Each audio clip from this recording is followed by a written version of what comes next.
We are going to take a look at a few crazy or interesting situations that have taken place on public transportation. I am a frontline worker in the public transportation industry. Basically, I'm a bus driver, and I've seen a lot of interesting things that have happened on my bus, and as well as my colleagues, co-workers, people that also operate buses, trains, security, the other frontline positions in public transit. We've all seen some interesting things. So let's take a look at a few clips, and I'll give you my thoughts, and I'd love to hear your thoughts in the comments as well.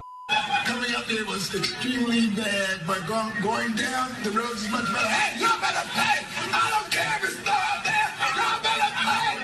Y'all better pay now! So if you don't learn anything else from that particular bus driver, one thing you will learn and know and be aware of is y'all gotta pay. And listen, when you're a bus driver, you have to really put your foot down sometimes. You still want to remain professional. I guess it's debatable on if the bus driver in this clip was professional or not, but sometimes you do have to be direct, you have to be firm in the instructions that you give people, because clearly someone was trying to sneak through the rear door of the bus and not pay. And the bus driver saw it, even in the midst of being interviewed by the news. This man is a gangster, dog. Yo, this man is a gangster.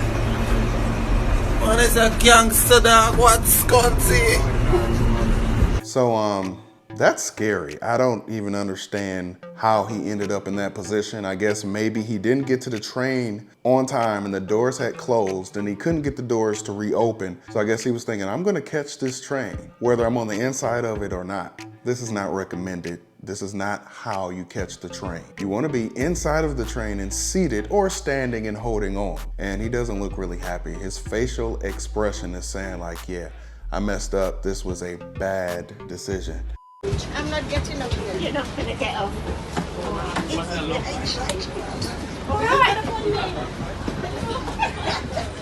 Come on, get up. Get up! I told the driver. I always sit there all the way home. I'm not sitting there. Where are you going? Where are you going? Don't go over to me. I'm going to the very last stop. Sorry, can I squeeze past? Just a minute, love. You just said to. She won't move, and I always sit here. No, Mom, don't. Can sit here. It's the same thing. This I one you want to can sit sit there. I here. don't want to sit there because I can't put my legs there. Why? I can't. They're not long enough to get there. I've got my stick and all. Okay, so first off, somebody needs to come and get their great-grandmother before she gets hurt by somebody. I don't want her to get hurt, even though she's been extremely rude and disrespectful.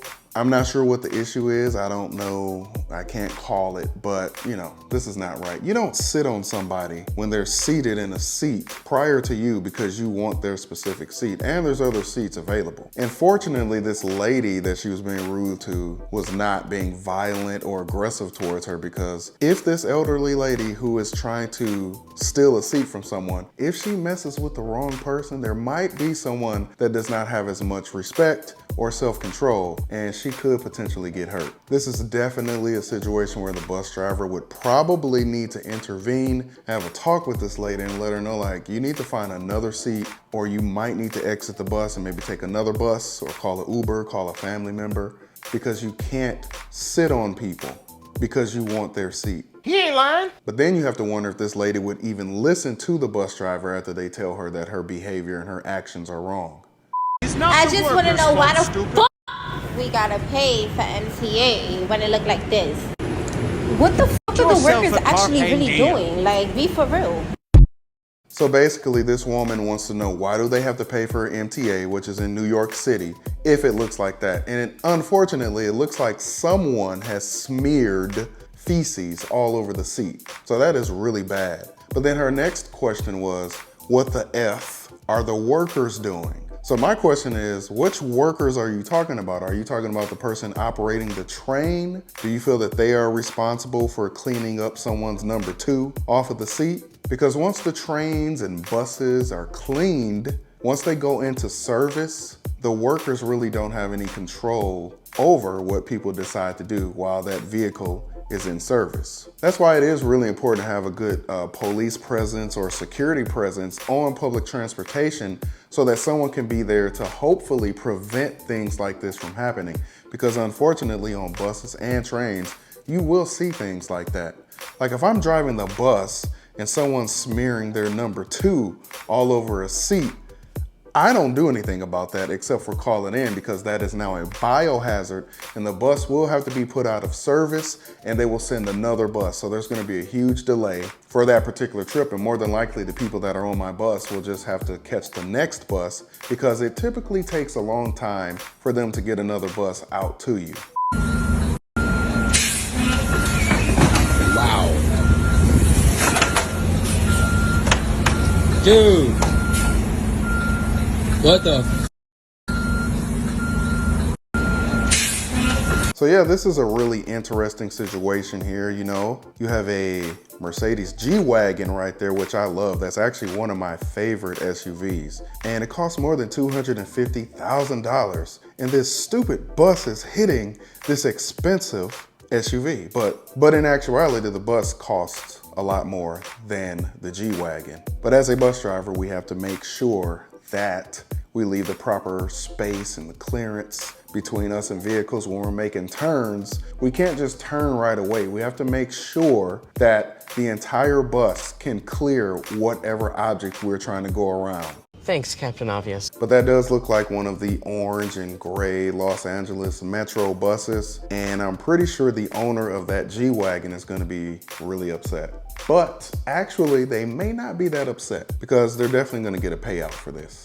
You have to read it, you know? What's the... So if you operate a bus or train, or if you're a passenger on a bus or a train, you're gonna see people and hear people that are talking to themselves. One thing I wouldn't recommend that this guy did was he kind of walked up on her, and you shouldn't do that. You don't know what people are capable of, and also you don't want to make her feel threatened, even though she's doing something that's extremely irritating. But yeah, it's always interesting when I'm driving the bus and someone will get on the bus and they're holding a full-on conversation with themselves out loud. You know, truth be told, I think everyone actually kind of holds conversations with themselves when you're thinking out loud. Like when you're planning an event and it's just you, or you're planning your day, you're pretty much talking to yourself, right?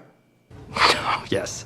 So let's take a look at how someone's Christmas Eve went as they used public transportation. And my brothers and them right there. Hey, don't do it. Don't do it? No, please. Hey, bro. Huh? Hey, you. Go get it? Hey, no, bro.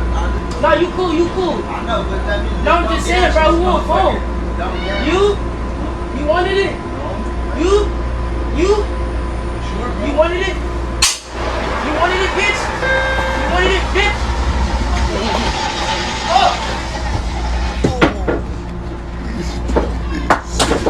And this is just another reason why on public transportation in general, there just needs to be more security, more law enforcement, because it seems like a lot of the situations are just basically it's a reaction to something that has happened versus preventing or just having people in place so that a young man like this wouldn't even be able to grab the fire extinguisher and spray everybody on the train. But what do I know? All I am is a bus driver, right? Bus drivers wouldn't understand how public transportation works. It's not like we're on the front lines or anything.